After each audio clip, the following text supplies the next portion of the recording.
And that right there, just the word inclusion. Like I said, we're supposed to be this big melting pot. Do you feel included? I mean, do you turn on the TV and feel included? Do you go outside, go to the store, participate in a sport activity, go to school? Do you feel included?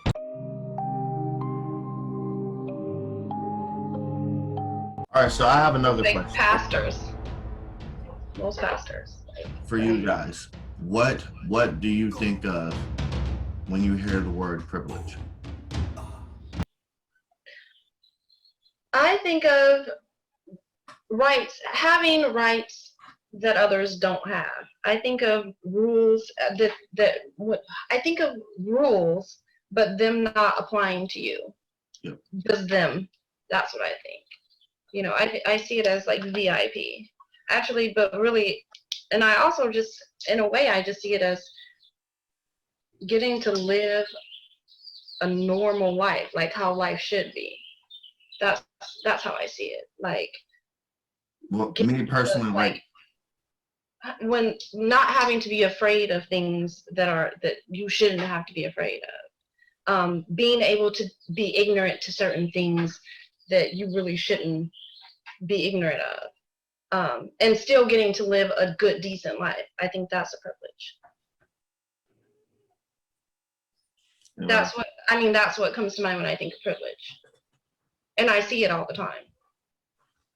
Definitely. When I think of privilege, I would second that first part of that and say it's just having access to things that other people don't like, and basic things, comfort that other people don't like. Just me as a man, I have more privilege than you and Lamortha because, you know, I can run at any time of the night or the day and it's fine. Or Thanks. Go ahead. When someone says the phrase privilege, there are two things that come to mind. There's one, what it actually means to me. And I would agree with most of what you guys said. It's whether it's stability financially or a home life, two parents, lack of abuse, just things that we would all expect that we should be able to as human beings have. So I would agree with you guys pretty much completely as far as that definition goes. I gotta be honest, looking the way I look and living where I live, usually when someone says privilege, it's being screamed at me without people knowing anything about me. So the phrase privilege also invokes a little bit of frustration immediately.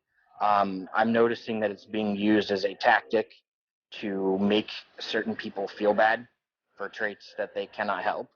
The fact that I look the way I look plays zero into where I've come in life versus where I've been. And I think it oftentimes assigns guilt to a group of people who oftentimes are mistaken in where they stay with everything. A lot of our love isn't necessarily seen. It's hard for people to hear that you're a conservative and then also hear that you're pro-black and take that seriously. So phrases like privilege, when used incorrectly, I think it can be a weapon and it can be harmful. And it makes a lot of people who've got nothing but love for the black community feel very sad and very uninvolved. Like the years of work we've put in, it doesn't mean anything. I'm rambling at this point, but it's an emotional. You're good, man. Go ahead and speak. It makes you feel defensive. So I'm gonna go ahead and address the elephant in the room. We're talking about white privilege, right? When you say that, do you what's your beliefs on white privilege? Oh, mine? I was talking to Robert. Oh. On the definition. I believe that the phrase white privilege is overused. One, I think it is assigned to anybody who's got privilege and happens to be white, without checking where those people come from, what their personal circumstances are. the idea that I walk around in the world and just immediately have it better for no foreseeable reason other than the way I look, I think that's itself is a harmful precedence. And I think it goes with a lot of what the documentary is saying. When you tell white people that no matter what they do, they're at a certain level, and then you tell black people that no matter what they do, they'll never get to that level, I understand where you as individuals come to the conclusion that you have. But for me, it feels like we're just telling white people that they are here and black people are here and you can never catch up. It feels like we're pushing this victim mentality while also telling anybody who's had a hard life and is also white that it's virtually, it doesn't matter. It's unimportant what your personal circumstances are because your skin color immediately means your life is better. And that's not always the case. All right, white privilege doesn't mean that your life isn't hard, and it doesn't mean that your life is better simply because you're white. White privilege means that your life wasn't hard because of your skin color. That's what white privilege means. That's what it But that's what I can personally argue against. I think it's circumstance to circumstance. Me personally, being where I am, living where I live, the family I have, I'm an adopted individual into a very mixed family. I hear it from my own family constantly. You could argue that a lot of my family have the privilege of being black because they don't have to be made fun of in the same way. They don't have to hear it at every family reunion and every event. They don't have to go through some of the things that I've gone through. I'm not crying and saying poor me, but I'm just pointing out that there are realities that not everybody can see. You're saying because you're the white one and they're black. I'm saying that it's our experiences. I can agree with that. It's our experiences, but at the same time, like let's say you hang out with just black people, correct? Like let's just throw that hypothetical in the world, and let's say that's been your entire life, right? So these black people making fun of you. Hi, you're pale, bro. You're white. Blah blah blah, right? As soon as you decide to open up your phone and go onto Facebook and scroll, that's gonna go away. Or as soon as you turn on the TV, you're gonna be bombarded with images telling us that the world is yours, you're natural, you're the default race. I'm gonna give you some homework as a white man. So, do you have Netflix or Hulu? Yeah, I got them both. Okay, that Netflix. So go watch the show on Netflix, just a random show, and then look at the roles that each race is playing, right? And then ask yourself if you would want to be in those roles. I think I do. This with the environment we live in, this is something I naturally do already. And this is part of why I would argue about it's who you're around. It's part of your environment. I don't know if it's just me or the people I choose to be around. The white people I know, if they hear you say something disparaging about one of our black friends, the first person to check you. I've never in my conservative circles heard some of the horrific things I've heard from the left. But when I turn on Netflix or Hulu or whatever, I completely agree that the role of hero is usually a white guy. The robber or the abuser of some kind is usually a black guy. I would agree with you wholeheartedly that the representation needs to change. And also, that being said, it also goes a little deeper than that. Like you're not gonna see dark-skinned women of power on television unless they're visibly lusting after white men. You're not gonna unattractive or they're angry. Yeah, you're not, or married to, you're not Hispanic women. So like you guys are afforded a certain type of subliminal messaging on a day-to-day basis that tells you that you can have any woman, have any job, drive any car, regardless of what you look like, as long as you're white. where we don't have that. We're not afforded that. Like, name for me a black Disney king and queen. Thingy, and she What's was the most frog of the prince? time. No, he ain't black, homie. No, he's I didn't say It's not Princess white. and the Frog. Princess and the Tiana Frog. that's is what it's a called. black I didn't person. say I said a black king and queen. No, Yeah, you're probably right. It doesn't You exist. see what I'm saying? There was only one black queen, and she was on the Cinderella movie featuring And her Brandy, live husband action, was and her Asian. husband was white. That's what Her I'm trying to husband say. was white. It was white, Yeah. but that's what I'm saying. These are the small racist things.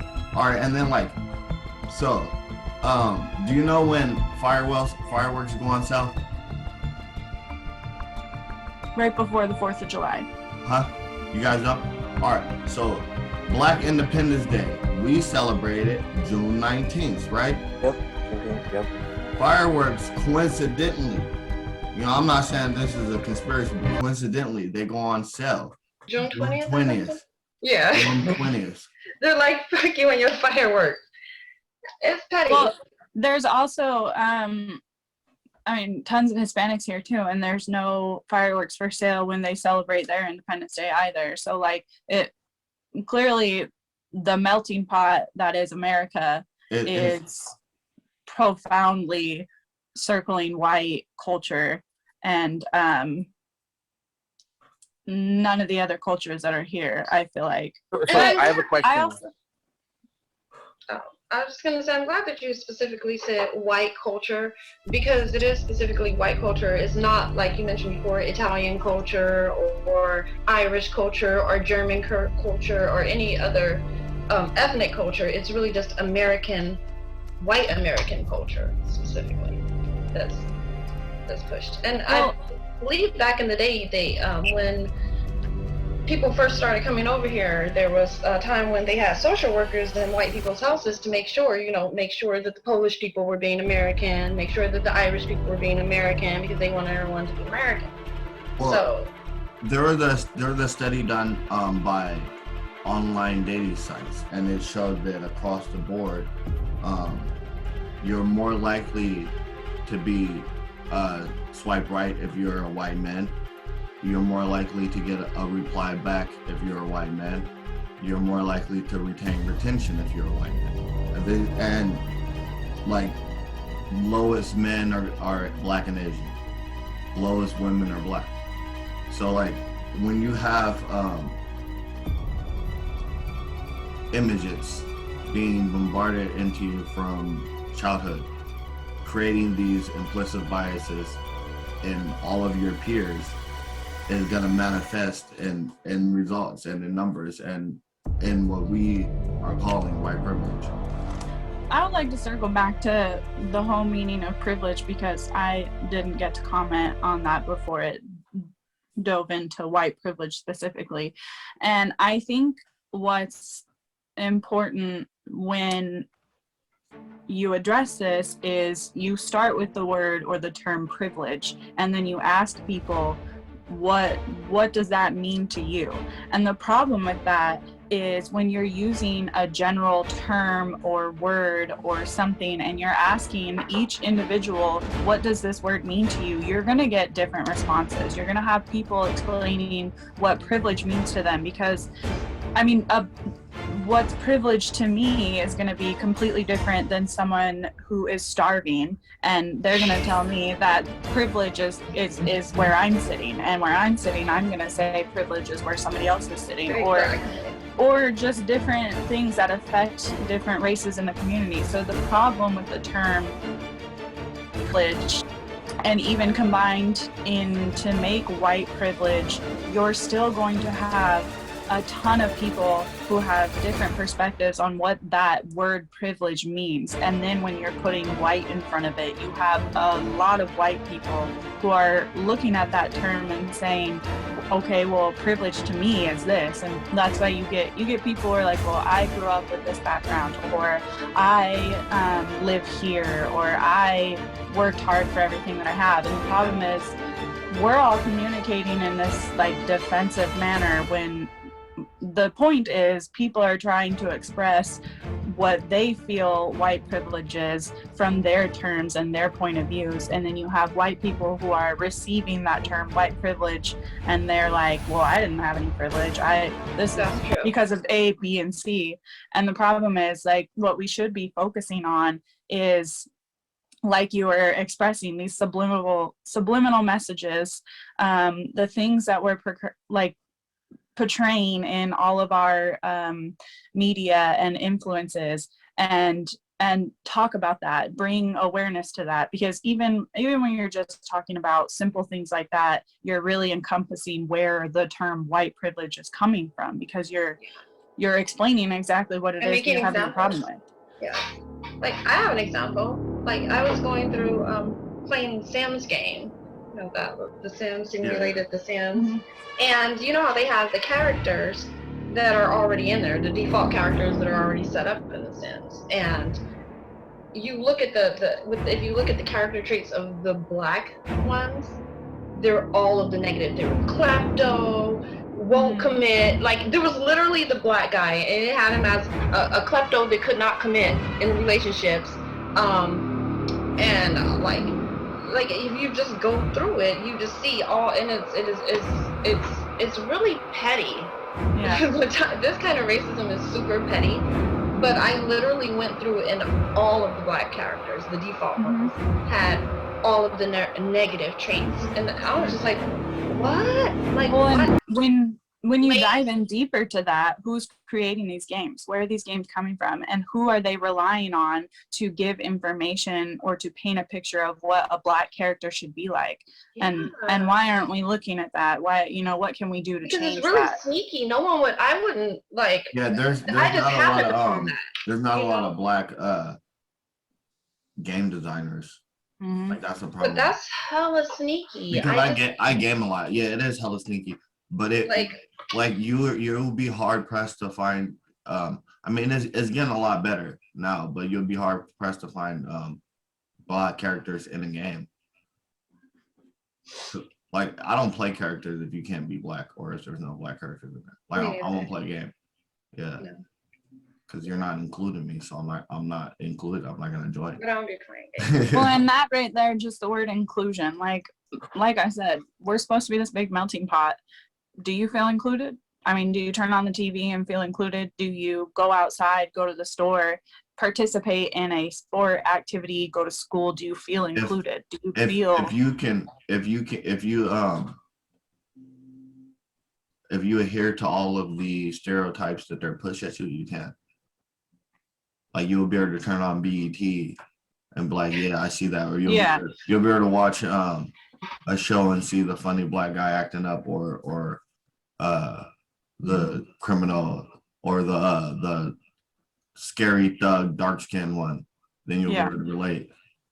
And that right there is the point of like art imitating life, and that's why you see so much damage in the black community. Okay. All right, different folks, that was our show for today. Leave us your answers to the question in the comments, and we'll link up next time for the show. We out. All right, I'm gonna stop.